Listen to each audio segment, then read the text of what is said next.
پتھری کا درد دنیا کے سب سے زیادہ دردناک درد میں سے ایک مانا جاتا ہے۔ اتنا کہ بندہ چیخنے لگتا ہے، سیدھا کھڑا بھی نہیں ہو پاتا۔ لیکن کیا آپ جانتے ہیں کہ یہ پتھری بنتی کیوں ہے؟ اور سب سے امپورٹنٹ، اس سے بچنے اور اس کا علاج گھر پہ بھی ممکن ہے۔ آج کی ویڈیو میں آپ کو سمپل الفاظ میں سب کچھ بتاؤں گا جو ہر انسان کو پتہ ہونا چاہیے۔ السلام علیکم ناظرین، علاج پوائنٹ کی ویڈیوز میں ایک بار پھر سے خوش آمدید۔ کڈنی سٹون یعنی پتھری اصل میں چھوٹی چھوٹی پتھر جیسی چیزیں ہوتی ہیں جو کڈنی کے اندر بن جاتی ہیں۔ یہ منرلز اور سالٹ سے مل کر بنتی ہیں۔ جب پانی کم پیا جاتا ہے یا باڈی میں کچھ کیمیکل زیادہ ہو جاتے ہیں تو یہ جمع ہو کر پتھری بنا دیتے ہیں۔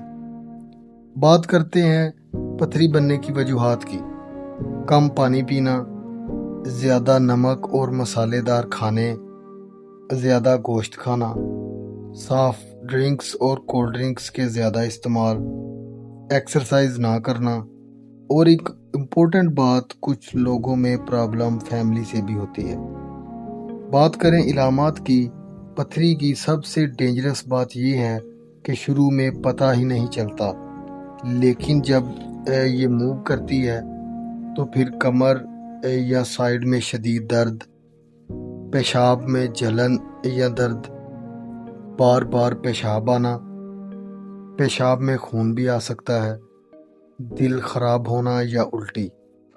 اگر آپ کو ان میں سے کوئی بھی سمپٹم فیل ہو تو اگنور نہ کریں۔ اب بات کرتے ہیں علاج کی۔ اگر پتھری چھوٹی ہو تو زیادہ سے زیادہ پانی پینا، ڈاکٹر کی دی ہوئی میڈیسن لینا۔ زیادہ تر چھوٹی پتھریاں خود ہی پیشاب کے ذریعے نکل جاتی ہیں، لیکن اگر پتھری بڑی ہو جائے تو لیزر ٹریٹمنٹ یا آپریشن بھی کرنا پڑ سکتا ہے، اس لیے ڈیلے بالکل نہ کریں۔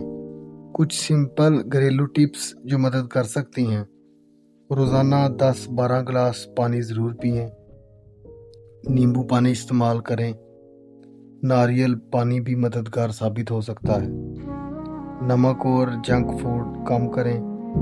یہ سب چیزیں پتھری بننے سے روکنے میں مدد دیتی ہیں۔ سب سے امپورٹنٹ بات، پتھری کو اگنور کرنا آپ کی کڈنی کے لیے خطرہ بن سکتا ہے، اس لیے اگر درد ہو یا کوئی بھی سمپٹم ہو تو فوراً ڈاکٹر سے چیک اپ کروائیں۔ اس طرح کی مزید ویڈیوز دیکھنے کے لیے چینل کو فالو کریں۔ شکریہ۔